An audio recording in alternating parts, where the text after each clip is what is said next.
1 cup கோதுமை மாவு வைத்து இந்த ஹெல்த்தியான லட்டு செய்யலாம். ஸோ 1 கப் கோதுமை மாவில் சூப்பரான இந்த லட்டு நல்ல ஹெல்த்தியான 10th 12th படிக்கிற பசங்களுக்கு இப்போ எக்ஸாம் நடக்குது. இந்த சமயத்தில் நல்ல ஹெல்த்தியான உணவு நம்ம செஞ்சு கொடுக்கணும் குழந்தைங்களுக்கு. ஸோ அவங்க இம்யூனிட்டி பவரும் பிரெயின் பவரும் அதிகமாகணும்னா இந்த மாதிரி லட்டு செஞ்சு கொடுங்க. இதில் நான் நட்ஸு பேரிச்சப்பழம்லாம் போட்டு செஞ்சுருக்கிறதுனால டேஸ்ட்டும் செம்மையாக இருக்கும், குழந்தைங்களும் விரும்பி சாப்பிடுவாங்க. இந்த லட்டு எப்படி செஞ்சுன்னு சொல்லி பார்க்கலாம். அதுக்கு முன்னாடி எங்கள் சேனல் லைக் பண்ணுங்கள், ஷேர் பண்ணுங்கள், சப்ஸ்கிரைப் பண்ணுங்கள், பெல் பட்டன் ஆன் பண்ணுங்கள், கமெண்ட் பண்ணுங்கள். நல்லா சாஃப்டாக இருக்கும், எவ்வளோ நேரம் ஆனாலும் உங்களுக்கு ஹார்ட் ஆகாது. நல்லா சாஃப்டான லட்டு. இந்த லட்டு செய்கிறதுக்கு அடுப்பில் ஒரு பேன் வச்சுக்கிங்க. அதில் ஒரு 2 ஸ்பூன் அளவுக்கு நெய் ஊற்றிக்கலாம். நெய் நல்லா சூடு வந்ததும் 1 கப் அளவுக்கு கோதுமை மாவை இந்த நெய்யில் ஊற்றிட்டு இந்த நெய்யில் போட்டு இதை நல்லா வறுத்துக்கலாம். கோதுமை மாவுடைய நிறம் மாறுற அளவுக்கு வறுத்துக்கணும். இந்த அளவுக்கு இதோட நிறம் ப்ரௌன் கலராக மாறுற அளவுக்கு நல்லா வறுத்துக்குங்க. நம்ம அந்த நெய்யோடு சேர்ந்து வறுக்கும்போது ஒரு நல்ல அரோமா, சூப்பரான ஒரு வாசனை வருது. ஸோ நல்லா இருக்குது அந்த வாசனையே இந்த கோதுமாவோட இந்த நெய்யோடு சேர்த்து வறுக்கும்போது. ஸோ இது நல்லா வறுத்தாயிடுச்சு. இப்போ இது அப்படியே இருக்கட்டும். இப்போது ஒரு மிக்ஸி ஜார் எடுத்துக்கோங்க. அதில் விதை நீக்கின பேரிச்சப்பழம் போட்டுக்கலாம். பேரிச்சப்பழம் தான் இந்த லட்டுக்கு இனிப்பு சுவையை கொடுக்க போகுது. ஸோ பேரிச்சப்பழம் 1 கப் அளவுக்கு எடுத்திருக்கேன். எந்த கப்பால் கோதுமை அளந்தமோ அதே கப்பால் 1 கப் அளவுக்கு பேரிச்சப்பழம். ஸோ ஒரு 10 பாதாம் ஊற வச்சு தோல் நீக்கி வச்சுருக்கேன், இதை போட்டுக்கோங்க. இப்போ இதோட ஒரு 10 முந்திரி சேர்த்துக்குங்க. வாசனைக்கு ஒரு சிட்டிக்கை ஏலக்காய் பொடி. ஸோ ஏலக்காய் பொடியாக இல்லைன்னா 2 ஏலக்காய் போட்டுக்கோங்க. இப்போ இதில் கொஞ்சம் கொஞ்சமாக பால் ஊற்றி அரைச்சிட்டு வந்துடலாம். இப்போ இது இந்த அளவுக்கு பால் ஊற்றி அரைச்சிட்டு வந்தாச்சு. நான் பாதாம் முந்திரி மட்டும்தான் நட்ஸு சேர்த்துருக்கேன். விருப்பப்பட்டால் நீங்கள் வேறு ஏதாவது நட்ஸு கூட சேர்த்துக்கலாம். பிஸ்தா, வால்நட் இது கூட சேர்த்துக்கலாம். ஸோ நம்ம உங்கள் குழந்தைங்களுக்கு எந்த அளவுக்கு நீங்கள் இதில் நட்ஸ் எல்லாம் சேர்த்து கொடுக்கணும்னு விரும்புகிறீங்களோ அந்த நட்ஸ் எல்லாம் சீடெல்லாம் நீங்கள் இதில் சேர்த்துக்கலாம். இப்போ நம்ம அரைச்சி எடுத்துகிட்டு வந்த இந்த பேரிச்சப்பழம் பேஸ்ட்டை நம்ம இதில் சேர்த்துக்கலாம். அடுப்பை ஆன் பண்ணாதீங்க. ஆன் பண்ணாமல் ஃபஸ்ட்டு நம்ம இதை சேர்த்து மிக்ஸ் பண்ணிக்கிட்டு அதுக்கப்புறம் அடுப்பை ஆன் பண்ணி மிக்ஸ் பண்ணலாம். இப்போ இந்த மிக்ஸி ஜாரை கொஞ்சம் அரிசி ஊற்றலாம். இதில் நான் பால் ஊற்றி தான் அரிசி ஊற்றுறேன், தண்ணி யூஸ் பண்ணக்கூடாது. ஸோ பால் ஊற்றி இந்த மிக்ஸி ஜாரை கொஞ்சம் அரிசி இதில் ஊற்றிக்கலாம்.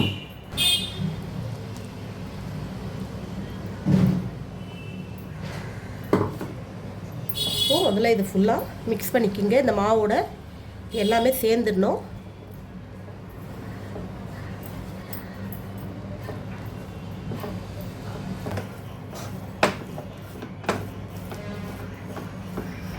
இப்போ இது எல்லாமே இந்த பால் ஊற்றின பால் எல்லாம் அப்சர்வ் பண்ணி ஒன்றா சேர்ந்துருச்சு.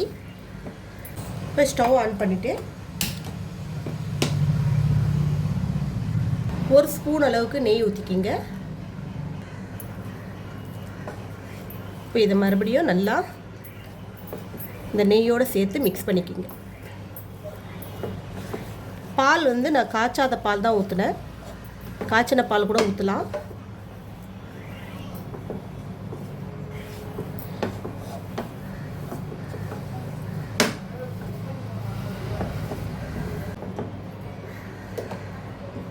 அவ்வளோதான், வேலை முடிஞ்சிச்சு.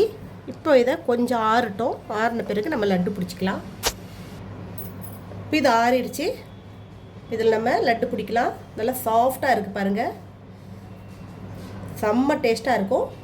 ஆனால் இன்னொரு விஷயம் என்னென்னா, இது நபி அவர்களுக்கு ரொம்ப பிடிச்ச ஒரு உணவுன்னு சொல்கிறாங்க. ஸோ இது நபியோட சுன்னான்னு சொல்கிறாங்க. பட் எந்த அளவுக்கு உண்மைன்னு எனக்கு தெரியாது. ஸோ உங்களுக்கு ஏதாவது இதை பற்றி தெரிஞ்சிச்சேன்னா எனக்கு கமெண்ட்டில் சொல்லுங்கள். ஏன்னா நம்ம எந்த விஷயமும் தெரியாமல் நபியை பற்றின விஷயங்களை பரப்பக்கூடாது. அதனால் நான் கமெண்ட்டில் கேட்குறேன். ஸோ இந்த மாதிரி லட்டு அவங்க சுலுகைக்கு போகிறதுக்கு முன்னாடி சாப்பிடுவாங்க அப்படின்னு சொல்லிட்டு கேள்விப்பட்டேன். பட் அதை எந்த அளவுக்கு உண்மைன்னு எனக்கு தெரியாது. தெரிஞ்சவங்க இதில் பற்றி ஹதீஸ் ஏதாவது உங்களுக்கு தெரிஞ்சால் அது எனக்கு கமெண்ட்டில் சொல்லுங்கள். இந்த ஹதீஸோடைய நம்பரும் எனக்கு கமெண்ட்டில் போட்டு விடுங்க. ஸோ இந்த மாதிரி லட்டு பிடிச்சிக்கிங்க. ஒரு லட்டுலாம் ரெடி பண்ணியாச்சு. இப்போ இந்த லட்டை நம்ம அப்படியே கொடுத்தோன்னா குழந்தைங்க கையில் இல்லை யாராவது கெஸ்ட் வந்தாலும் சரி அந்த அளவுக்கு பார்க்க லுக்காக இருக்காது.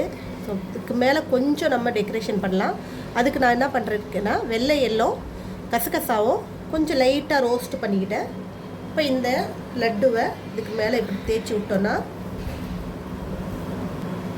இந்த மாதிரி தேய்ச்சி ரெடி பண்ணி வச்சுக்கோங்க. ஸோ பார்க்க கொஞ்சம் லுக்காக இருக்கும். அப்படியே கூட கொடுக்கலாம்.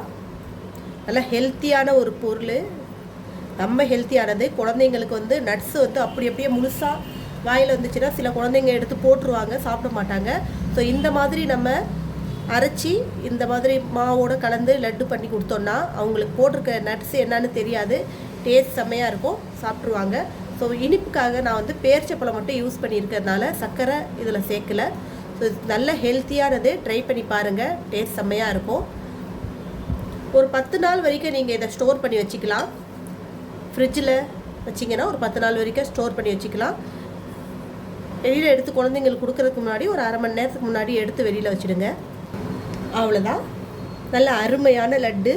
ஸோ நல்லா ஹெல்த்தியானது, குழந்தைங்களுக்கு செஞ்சு கொடுங்க, பெரியவங்க கூட சாப்பிட்லாம். நிறைய அயன் சக்தி இருக்குது. பேரிச்சப்பழம், பாதாம், முந்திரியெல்லாம் போட்டிருக்கிறதுனால நல்ல ஹெல்த்தியான ஒரு ஃபுட்டு.